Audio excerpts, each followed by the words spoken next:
Circumstances میں رہیے, کیونکہ ہم تاریخ کے اوراق کو دیکھ رہے ہیں.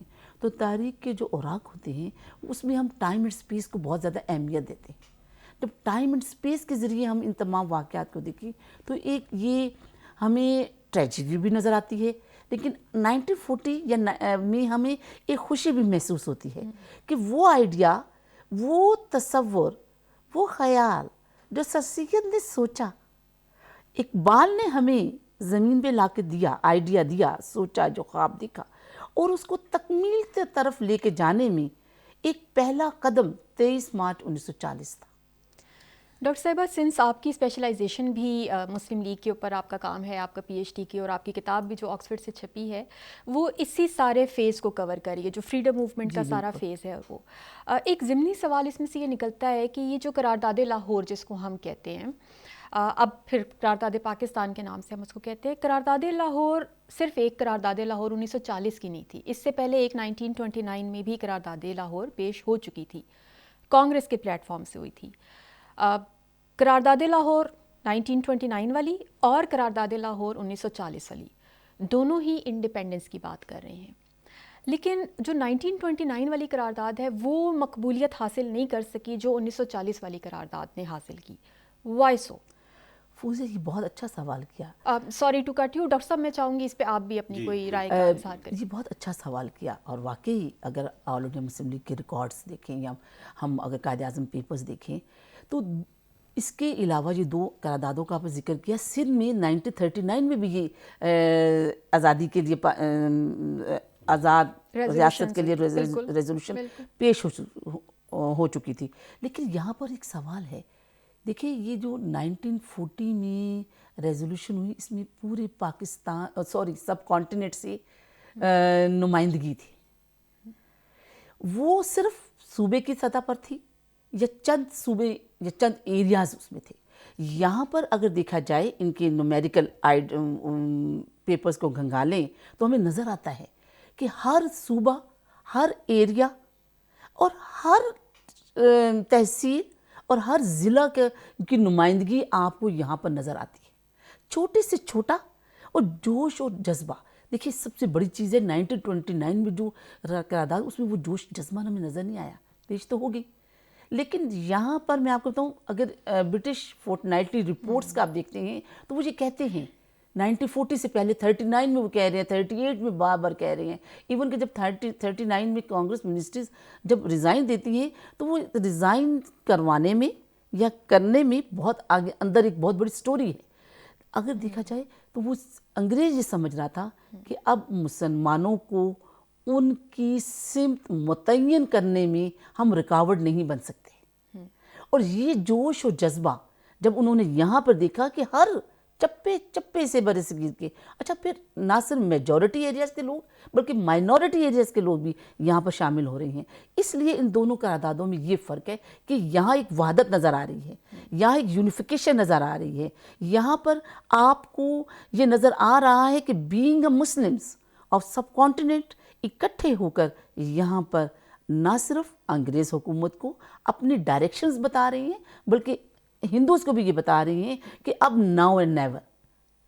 جی ڈاکٹر صاحبہ, آپ نے بالکل درست بات کی. اور ڈاکٹر صاحب آپ بھی اس حوالے سے کچھ کہنا چاہ رہے تھے؟ میں جو ڈاکٹر صاحبہ کا آرگومنٹ ہے نا کہ ایک تو یہ آل انڈیا ریپرزنٹیٹیو تھا.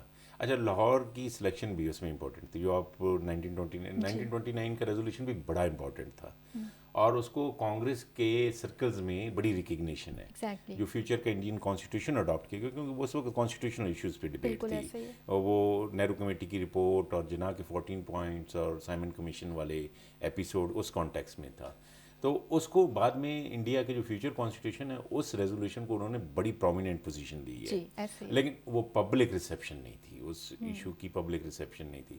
دوسری طرف جو 1940 کے ریزولوشن میں لاہور کی سلیکشن ہے نا, یہ بھی بڑی اسٹریٹجکلی امپورٹنٹ سلیکشن ہے کہ جن ایریاز میں آپ پاکستان پرپوز کر رہے ہیں اس میں نارتھ ویسٹ آف انڈیا, جیسے الہ آباد ایڈریس میں بھی جن ایریاز کو پن پوائنٹ کیا کہ یہاں پہ مسلم میجورٹی ہے. پھر دوسری طرف اس کو ہم کانٹیکسچلائز کریں کہ اس وقت سیکنڈ ورلڈ وار کا پیریڈ ہے, کانگریس منسٹریز کا جو ڈاکٹر صاحبہ نے مینشن کیا کہ اس کی ریزگنیشن ہے.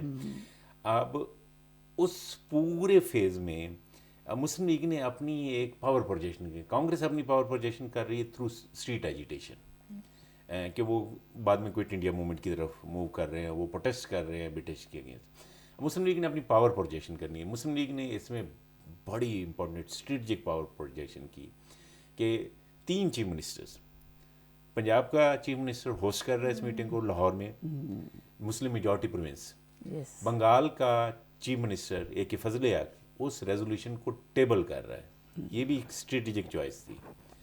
اور پھر سر سعد اللہ خان آسام کے چیف منسٹر, اور پھر ریپرزنٹیٹیو فرام آل پروونسز, انہوں نے اس ریزولوشن کو سپورٹ ایکسٹینڈ کی. تو یہ resolution to some extent all India Muslim representative institution resolution بن گیا, اور اس نے الٹیمیٹلی وہ مسلم کی جو پوزیشن آف پاور تھی نا اس کو امپورٹنٹ پلیئر بنا دیا, وہ جو اس وقت پورا اسٹرکچر تھا. اور برٹش کے اندر بھی ریئلائزیشن ہوئی کہ مسلم لیگ اس وقت آل انڈیا مسلم ریپرزنٹیٹیو پارٹی کے طور پہ اپنے آپ کو اسٹیبلش کر چکی ہے.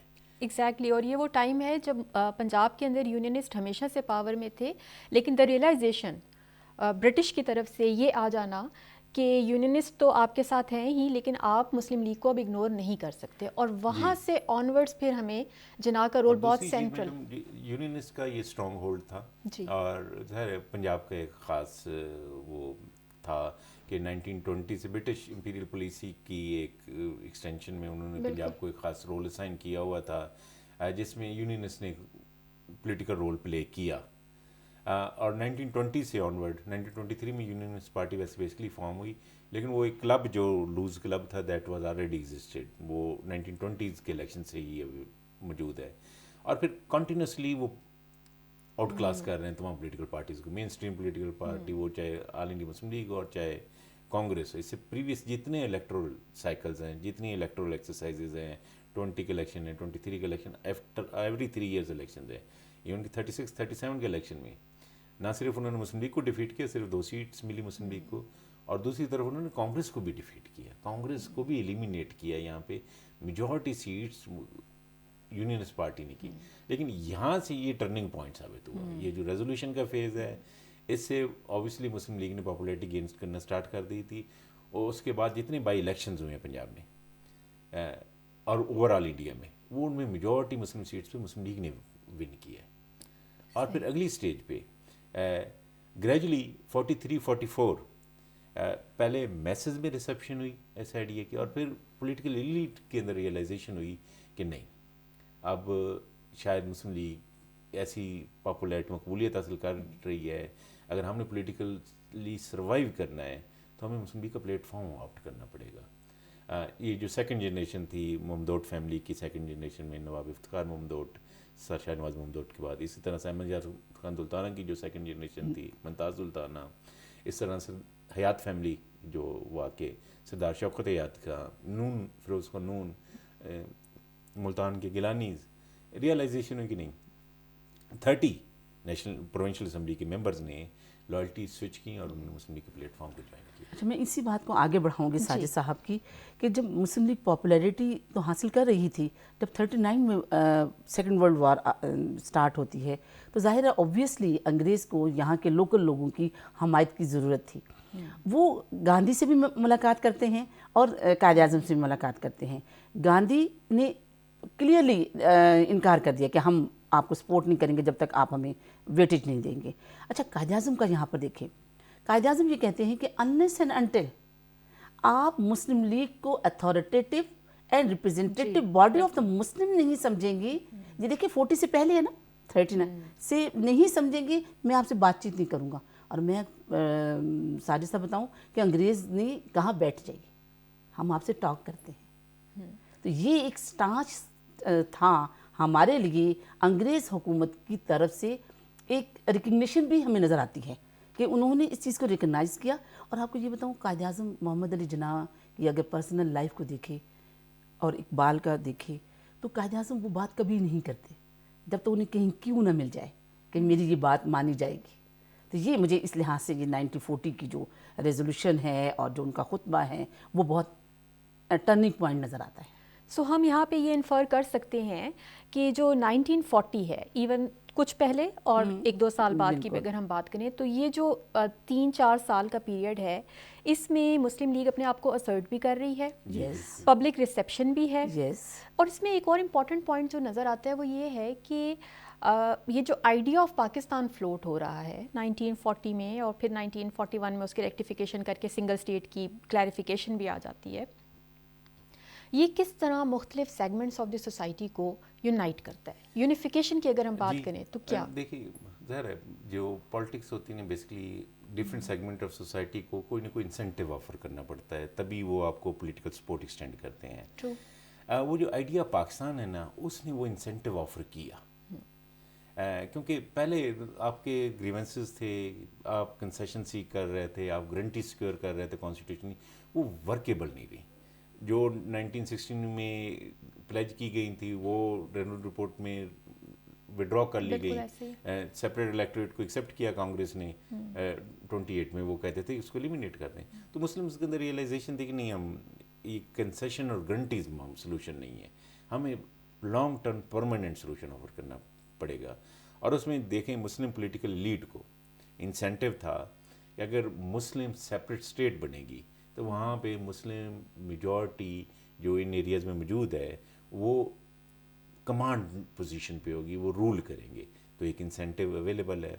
اس طرح سے مسلم ایجوکیٹڈ کلاسز کو, جہاں پہ مسلم لیگ نے ارلی ریسیپشن بھی لی تھی, وہ چاہے یو پی کی مسلم ایجوکیٹڈ کلاسز, ایون کہ پنجاب کی مسلم ایجوکیٹڈ کلاسز, جو رورل ایریاز میں بعد میں گئے ہیں, پہلے اربن ایجوکیٹڈ کلاسز میں یہ مسلم لیگ کی اپیل زیادہ اس کی ریسیپشن تھی. وہ اپیل ایون کہ 36-37 میں بھی اویلیبل تھی جب مسلم لیگ کی پرفارمنس اچھی نہیں تھی, لیکن اربن ایریاز میں مسلم اور اربن لیڈنگ انٹلیکچوئلز جس میں اقبال بھی ہے, وہ سارے, ظفر علی خان ہیں جی, اور اس میں برکت علی ہے, یہ سارے سپورٹ میں تھے. اور اس کے بعد ان کے لیے انسینٹیو ہے, پھر مسلم ٹریڈر اور بزنس مین کے لیے انسینٹیو ہے کہ جی وہ جو ہندو مونوپلی ہے اس کے اگینسٹ ہمیں ایک اپنی اسٹیٹ ملے گی, تو وہاں پہ ہم ہندو مونوپلی سے. پھر پنجاب کو جو ہمیشہ کا ایک کرونک ایشو تھا وہ منی لینڈرز کا اور ایگریکلچرسٹ کلاسز کا کانفلکٹ تھا. منی لینڈرز نے پنجاب کے پورے وہ اکنامک سسٹم کو ایک طرح سے ہائی جیک کر لیا تھا, اور وہ اس پورے اسٹرکچر کو کر رہے تھے, تو وہ تھریٹن فیل کرتی تھی ایگریکلچرسٹ کلاسز.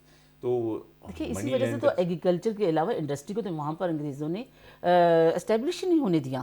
ایگریکلچر کی منی لینڈرز جو تھے وہ بہت ایکسپلائٹ کر رہے تھے لوکل چیزوں کو. اچھا صرف یہی نہیں کر رہے تھے, بلکہ آپ دیکھیں کہ ہمارے جو 37 میں جو ہمارا اسکندر جناح ایکٹ ہوتا ہے, تو ایلیٹ کلاس آٹومیٹیکلی ہماری مسلم موبلائزیشن کی طرف آ رہی ہے. تو اچھا پھر آپ دیکھیں کہ جو پنجاب ہے نا, پنجاب میں یہ سینٹر تھا برٹش ایڈمنسٹریشن کا, تو صرف قائد اعظم کے ذہن میں نہیں بلکہ تمام جو کنسنسس بلڈ اپ کیا گیا مسلم لیگ کی ورکنگ کمیٹی میں کہ اب ہم نے پنجاب کو اپنا سینٹر, یہاں پر اپنی پالیٹکس کو ان کرنا ہے. اچھا صرف ان ہی نہیں کرنا, بلکہ یہاں کے جو انٹلیکچوئل ہیں جو کہ آلریڈی دونوں طرف تھے, یہ میں کہتی ہوں کہ وہ ہمارے یونس پارٹی کی طرف بھی تھے اور قائد اعظم کے ساتھ بھی تھے. اچھا پھر اسی وجہ سے آپ کو بتاؤں کہ یہاں پر موبلائزیشن کے لیے ساجد بہت زیادہ تغدو بھی کرنی پڑی. جی دیکھیں نا, پنجاب اسٹوڈنٹ فیڈریشن جو بعد میں بنی, اس سے پہلے مسلم لیگ پارلیمنٹری بورڈز بنے, اور نہ صرف اسلامیہ کالج کے اسٹوڈنٹس کو, علی گڑھ کے اسٹوڈنٹس کو, علی گڑھ کے اسٹوڈنٹس کے بیجز کو اسپیشلی ڈسپیچ کیا گیا کہ یہاں پہ مسلم لیگ کے میسج کو وہ ناک اینڈ کارنر تک پہنچائے, اور انہوں نے بڑی ایفرٹ کی. وہ گاؤں کریا جاتے تھے. پھر ریلیجیس انفلوئنشلز جو ظاہر اوبیسلی پنجاب میں ایک ٹریڈیشنل کنزرویٹو سوسائٹی, اور وہ جو اس میں سے مسلم لیگ بینیفیشری رہی کہ جو سب سے ایک امپورٹنٹ درگاہ ہے انڈیا میں وہ اجمیر شریف کی درگاہ ہے, چشتیہ صوفی آرڈر کی ایک سینٹر ہے, اور نظام الدین اولیاء, اور پھر ادھر بابا فرید الدین گنج شکر, اور یہ ایکسٹینشن تھی. تو اجمیر شریف نے سپورٹ ایکسٹینڈ کر دی تھی مسلم لیگ کو. نظام الدین اولیاء کی درگاہ کے جو متولی تھے انہوں نے بھی سپورٹ ایکسٹینڈ کر دی تھی مسلم لیگ. تو یہاں کے جو چشتی ریوائول صوفیز تھے اس میں 4 گدیز بہت اہم ہیں. اس میں Pir of Golra Sharif, Pir of Sial Sharif, Pir of Jalalpur Sharif, اور پیر آف تونسا شریف. یہ 4 چشتی ریوائول گدیز ہیں جنہوں نے سپورٹ ایکسٹینڈ کی. پھر جماعت علی شاہ جیسی انفلوئنشل پرسنالٹیز, پھر پیر امین الاسناد, کیونکہ انہوں نے یہاں پہ کاؤنٹر کرنا تھا Ahrars under the leadership of Tahir Shah Bukhari, Khaksar under the leadership of Inayat Ullah مشرقی، اور اسی طرح سے مولانا آزاد ایک بڑے بہت بڑا اسکالر بھی اور پولیٹیکل لیڈر بھی تھی. پھر حسین احمد مدنی کے دیوبند سیکشن، ان کی ایک ریسیپشن تھی، فالوئنگ تھی. ان کو کاؤنٹر کرنے کے لیے یہاں پہ بڑے علماء نے اور ود ان دیوبند سیگمنٹ کچھ علماء نے مسلم لیگ کو جوائن کیا، جس میں شبیر احمد عثمانی اور وہ گروپ بڑا پرومیننٹ تھا. تو وہ اس کی وجہ سے یہ سیگمنٹ لینڈڈ ارسٹوکریٹ سپورٹ ایکسٹینڈ کر رہے ہیں، اسٹوڈنٹس اپنا رول پلے کر رہے ہیں، ویمن ایکٹیو ہیں، فاطمہ سگرا نے جو جھنڈا پنجاب سیکریٹریٹ پر لہرایا وہ جوش و جذبہ ہی ہے نا. اسلامیہ کالج جی گرلز کالج کی جو اسٹوڈنٹ ریلوے روڈ کی تھیں، انہوں نے بڑا لیڈنگ رول پلے کیا. اور پھر ایلیٹ کلاس کی جو ینگ بچیاں تھیں، ان کی مسلم اسٹوڈنٹ فیڈریشنز کی اگر ہم بات کریں، وہ پنجاب مسلم اسٹوڈنٹ فیڈریشن وہ بہت ایکٹیو ہے کالجز میں. اچھا پھر اسکول اور کالجز پھر جو مختلف انجمنز بنی ہوئی تھیں وہ بہت زیادہ تھی. انہوں نے بڑی امپورٹنس دی ہے جناب، جب بھی لاہور آئے ہیں انہوں نے وہ ہر ایک سیگمنٹ سے ضرور ایڈریس کیا ہے. اسٹوڈنٹ سے چاہے وہ اسلامیہ کالج کا ہے یا کوئی بھی انسٹیٹیوشن ہے، اچھا جاتے تھے. دیکھیے یہ کسی بھی پارٹی کو پاپولر کرنے میں بہت رول پلے کرتی ہے جب اس کا لیڈر جو ہے وہ ماسز تک جائے. یہاں تک تو بات ہم نے کر لی کہ یونیفیکیشن کے لیے کیا کام کیا، لیکن لاہور ریزولوشن کے اوپر ایک ایلیگیشن کہہ لیں یا جو ایک کاؤنٹر آرگیومنٹ ہے وہ یہ بھی آتا ہے کہ because of this Lahore resolution جو کمیونلائزیشن آف پالیٹکس ہے وہ بھی بہت زیادہ بڑی ہے. تو اس کے اوپر آپ کا what's your take on that? اس کے لیے اگر ہم دیکھیں تو مختصراً، کیونکہ ہم اب ذرا وائنڈ اپ کی طرف جا رہے ہیں، لیکن ظاہر ہر شخص کا اپنا پرسیپشن ہے، ظاہر ہے، لیکن مجھے اتنا نہیں لگتا کہ کمیونزم کی طرف ہم گئے. ہاں نو ڈاؤٹ مختلف سیکشن آف سوسائٹی بعض ایسے ایمرج ہوئے اور انہوں نے کمیونزم اور کی طرف گئے. ڈاکٹر صاحب مشیر الحسن کی کمپوزیشن تھی نا پنجاب کی، اس کو سمجھنا بہت ضروری ہے. سکھ ہے، ہندو ہے، 28.4 ملین پاپولیشن کا پروونس ہے، جو کہ ایک بڑا پروونس ہے اگر یونائٹڈ انڈیا میں دیکھا جائے تو، اور اس میں 57% مسلم پاپولیشن ہے. اچھا پھر ہم اس کو پنجاب میں مسلم سکھ کویسچن کی طرف زیادہ فوکس کرتے ہیں، حالانکہ 26.6% ہندو پاپولیشن ہے یہاں پہ، 13% سکھ پاپولیشن ہے. 57, 26 اور 13 کی پرپورشن پہ 4% باقی ادر منورٹیز ہیں جس میں کرسچنز ہیں. اب اس کمیونل کمپوزیشن کے ساتھ پنجاب میں سکھ کمیونٹی ایک تو وہ ظاہر برتھ پلیس ہے سکھزم کی، ان کے لیے وہ ایکس رولرز تھے، ان کی جیسے مسلم اوور آل کلیم کرتے ہیں نا کہ انڈیا میں ان کی بڑی ایک امپورٹنٹ پوزیشن ہے، وہ منورٹی نہیں ہے. اس طرح سے سکھوں کا بھی لیجیٹیمیٹ کلیم تھا کہ وہ ایک امپورٹنٹ کمیونٹی ہے، پنجاب بلانگس ٹو دیم، ان کے ایک اونرشپ تھی. پھر برٹش امپیریل سٹرکچر میں بھی ان کی بڑی سروسز تھیں، انہوں نے برٹش انڈین آرمی میں سرو کیا. اچھا پھر وہ ریسیپشنسٹ تھے لینڈ گرانٹس کے، بڑی important land grants canal colonisation میں سکھ فیملیز کو ملی ہیں، سکھ امپورٹنٹ لینڈ اونرز بنے. تو وہ جو پنجاب کی اکنامک پولیٹیکل لائف ہے اس کا ایک امپورٹنٹ پلیئرز ہے. اچھا ان کے اندر اوبیسلی پنجاب کے ہندوز نے بھی ریئیکٹ کیا آئیڈیا آف پاکستان کو، انہوں نے تھریٹن فیل کیا، ان کی منوپلی تھی، وہ زیادہ بہتر، وہ ایجوکیشنلی بھی مسلمانوں سے بہتر تھے، اکنامکلی بھی بہتر تھے. تو وہ انہیں لگا کہ یہ ہماری ہیجمونک پوزیشن کو انڈرمائن کر دے گا یہ اسٹیٹ آف پاکستان کا آئیڈیا. اور سکھوں نے بھی تھریٹن فیل کیا کہ انہوں نے بھی اسے، حالانکہ جناب نے ان کو آن بورڈ لینے کی کوشش کی لیکن سکھ اس وقت زیادہ قائد اعظم نے بہت زیادہ، اور انہوں نے کہا کہ بعد میں ہم کریں گے آپ کے ساتھ. ایون کہ جو پارٹی تھی اکالی دل جو پارٹی تھی ان کے ساتھ بھی کرنے کے، لیکن وہ مسلم لیگ کے اگینسٹ، ہاں مسلم لیگ کے اگینسٹ ہی رہے. اور اب بعض ان کے جو ڈاکومنٹس ہیں وہ کہتے ہیں کہ واقعی اگر وہ تھوڑا سا کر لیتے، ان کے ساتھ کمپرومائز کر لیتے تو شاید ہمارا. لیکن وہ جو آپ کا جو سوال تھا نا کہ اس نے کمیونلائزیشن کی ہے پنجاب میں. اچھا پنجاب میں سے پہلے ایک میں اس کو کہتا ہوتا ہوں کہ وہ کاسمیٹک اور سپرفیشل سا ایک ایلیٹ کا جو آپس میں جو کمیونل ہارمنی کا یونینسٹ پارٹی کے پلیٹ فارم سے تھا، وہ گراؤنڈ لیول پہ شاید اس طرح سے نہیں تھا. گراؤنڈ لیول میں ہمیشہ کمیونٹیز رہی ہیں, یہ ایک دوسرے کے اگینسٹ کمپیٹ کرتے رہے, ان کا کمپٹیشن تھا تمام سفیئرز میں, پولیٹیکل سفیئر میں, اکنامک سفیئر میں, سوشل سفیئر میں. ٹینشنز ہمیشہ سے موجود رہی ہیں. جو کمیونل آرگنائزیشنز ہیں وہ چاہے آریہ سماجسٹ ہو اور چاہے مسلم کمیونل آرگنائزیشن, ان کی سب سے زیادہ ریسیپشن پنجاب میں ہوئی ہے.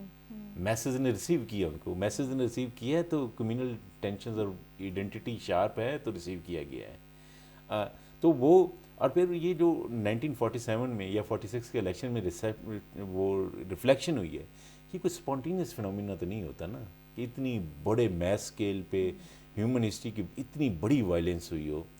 تو یہ وہ جو اوپر تھا جس کو ہم کہتے تھے کہ وہ کوئی ایک بنایا گیا کہ یہ کراس کمیونل آرگنائزیشن ہے یونینسٹ پارٹی اور وہ ڈومینیٹ کر رہی, وہ سپرفیشل تھا, وہ لیٹ لیول کا انٹرسٹ کا نیکسس تھا. گراؤنڈ پہ سچویشن ایسی نہیں تھی. گراؤنڈ میں مسلمس کی جو مارجنلائزیشن تھی, انڈر ڈیولپمنٹ تھی, بیکورڈنیس تھی, اس کی وجہ سے مسلمس کے اندر ریزینٹمنٹس تھیں. اور پھر سکھوں کی یہ جو پارٹیشن کی اسکیم آئی اس پہ ان کی بہت ایکیوٹ تھی ریزرویشن, ٹھیک ہو گیا, اور وہ ریئیکٹ کیا انہوں نے ٹھیک ہے. اس میں. So we have so much to discuss اور بہت زیادہ, لیکن کیونکہ ٹائم کا تھوڑا سا ہمیں خیال رکھنا پڑتا ہے, تو انشاءاللہ پھر کسی نشست میں ہم دوبارہ بیٹھیں گے اور یہیں سے گفتگو کو آگے بڑھائیں گے. سو پروگرام کو سمیٹتے ہیں. 23 مارچ 1940, 23 مارچ 2024, 84 سال گزر گئے. آج سے 84 سال پہلے ہم نے ایک سمت متعین کی تھی.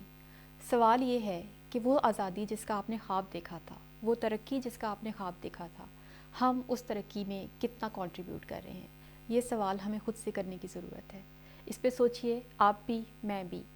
علامہ اقبال اوپن یونیورسٹی کے اسٹوڈیو سے آج کے لیے اتنا ہی. آپ سے اجازت چاہتے ہیں. آپ سے ملاقات ہوگی پھر کسی اور پروگرام میں. اپنا بہت خیال رکھیے. اللہ حافظ.